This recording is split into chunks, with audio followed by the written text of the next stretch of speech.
যে নতুন প্রকল্প যুবশক্তির মাসে মাসে ৩,০০০ টাকা করে দেওয়ার জন্য ভেরিফিকেশন শুরু হয়ে গেল।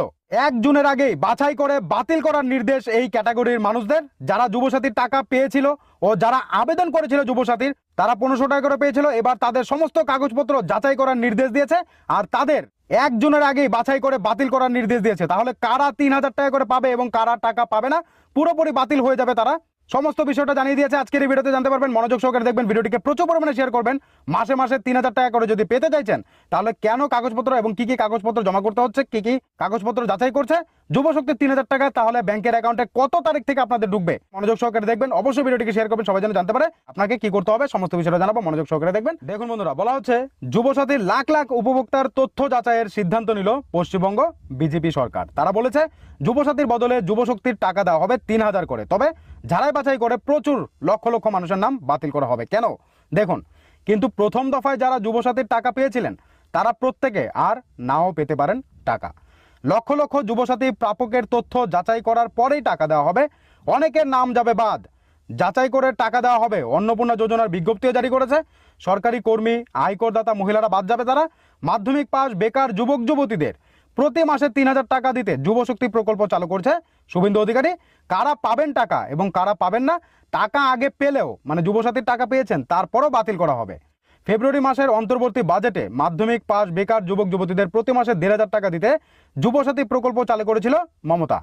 পালা বদলের পর নতুন মুখ্যমন্ত্রী শুভেন্দু অধিকারী জানিয়ে দিয়েছে চালু থাকা কোনো সামাজিক প্রকল্পই বন্ধ হবে না, উল্টে বেকার ভাতা বাড়িয়ে ৩,০০০ টাকা করার অঙ্গীকার করেছে রাজ্য সরকার। আর সেভাবেই যুবশক্তি প্রকল্পের মাধ্যমে ৩,০০০ টাকা করে আপনাদের দেওয়া হবে। তবে সবাই কিন্তু পাবেন না, যেভাবে যুবসাথী প্রকল্পের সবাই টাকা পেয়েছিলেন। কিন্তু প্রথম দফায় যারা যুবসাথীর টাকা পেয়েছিলেন তারা প্রত্যেকে আর নাও পেতে পারেন, কারণ প্রত্যেক আবেদনকারীর তথ্য ফের যাচাই হবে। কারণ আপনারা দেখেছেন যুবসাথী প্রকল্পের টাকা যারা পাওয়ার যোগ্য না তারাও আবেদন করেছে, তারাও টাকা পেয়েছে। তো সেটা তো ঠিক নয়। যারা এখনো পর্যন্ত কোনো কর্মের সঙ্গে যুক্ত নয় একমাত্র তাদেরই সে টাকা দেওয়ার কথা, কিন্তু সেই সরকার কি করেছে, প্রত্যেককে ঢালাও দিয়েছে টাকা। তো সেটা তো হতে পারে না, তাই ঝাড়াই বাছাই হচ্ছে। এতে আপনার কি মতামত জানাবেন। ঠিক আছে, প্রত্যেক আবেদনকারীর তথ্য ফের যাচাই হবে, তারপর মিলবে বেকার ভাতার টাকা। তবে অন্নপূর্ণা যোজনার টাকা জুন মাস থেকে দেওয়ার ব্যাপারে আরও কিছুটা এগিয়ে গেল রাজ্য। মঙ্গলবার এই সংক্রান্ত বিজ্ঞপ্তিও জারি হয়ে গেছে, আমরা আপনাদেরকে দেখিয়ে দিয়েছি। যদিও লক্ষ্মীর ভাণ্ডারের মতো সব মহিলা এই আর্থিক সহযোগিতা পাবেন না। বিজ্ঞপ্তিতে জানানো হয়েছে যে মহিলারা আয়কর দিয়ে থাকেন তারা এই প্রকল্পের আওতায় নেই। বয়স সীমা হতে হবে 25 থেকে 60 বছর। তারপর অবশ্য বার্ধক্য ভাতার সুযোগ রয়েছে। কেন্দ্রীয় বা রাজ্য সরকারি কর্মী, পেনশনভোগীরা অন্নপূর্ণা যোজনা আবেদন করতে পারবেন না। সুযোগ থাকবে না শিক্ষক, অশিক্ষক, কর্মচারী, পঞ্চায়েত, পুরসভা বা কোনো সরকারি সংস্থার সঙ্গে যুক্ত মহিলারাও টাকা পাবে না। যাদের আবেদন মান্যতা পাবে তাদের অ্যাকাউন্টে সরাসরি ঢুকে যাবে ৩,০০০ টাকা। সেই অ্যাকাউন্টের সঙ্গে অবশ্যই আধার সংযোগ থাকতে হবে। লক্ষ্মীর ভাণ্ডারের মতো উপভোক্তাদের নাম অন্নপূর্ণা যোজনায় সরাসরি মাইগ্রেট হবে ঠিকই, কিন্তু উল্লেখিত শর্ত বজায় রেখে। পাশাপাশি এসআইআর প্রক্রিয়ায় যে মহিলাদের নাম বাদ গিয়েছে বা অ্যাডজুডিকেশন তালিকায় থাকা যারা ট্রাইব্যুনালে আবেদন করেছেন তারাও এই ৩,০০০ টাকা করে পাবেন না। আর অনলাইন অফলাইন ১ জুন থেকেই নতুন আবেদন নেওয়া হবে এবং প্রত্যেকেই ব্যাংকের অ্যাকাউন্টে ৩,০০০ টাকা করে পেয়ে যাবেন। এটা হচ্ছে অন্নপূর্ণা ভাণ্ডারের আপডেট।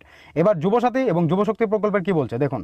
কিন্তু যুবসাথীর যাবতীয় আবেদন এবং উপভোক্তার তথ্য ফের যাচাইয়ের প্রয়োজন হলো কেন? ৭ মার্চ এই প্রকল্প চালুর সিদ্ধান্ত হয়েছিল। ঘোষণার সঙ্গে সঙ্গে টাকা দেওয়া শুরু হয়। আপনারা ১৫০০ টাকা করে পেয়েছেন যুবসাথী প্রকল্পে। প্রথমে প্রায় ১ লক্ষ উপভোক্তার ব্যাংকের অ্যাকাউন্টে টাকা পাঠানো হয়েছিল। তারপর ধাপে ধাপে টাকা পাঠানো হয় মোট ৫৫ লক্ষ উপভোক্তার অ্যাকাউন্টে। কিন্তু পরবর্তীতে প্রশাসনিক মহলের কাছে বেশ কিছু ক্ষেত্রে অসঙ্গতি দেখা যায়। স্বল্প সময়ে টাকা ছাড়তে গিয়ে উপভোক্তার তথ্যের যাচাই প্রক্রিয়া নিয়ে প্রশ্ন ওঠে প্রশাসনের অন্দরে।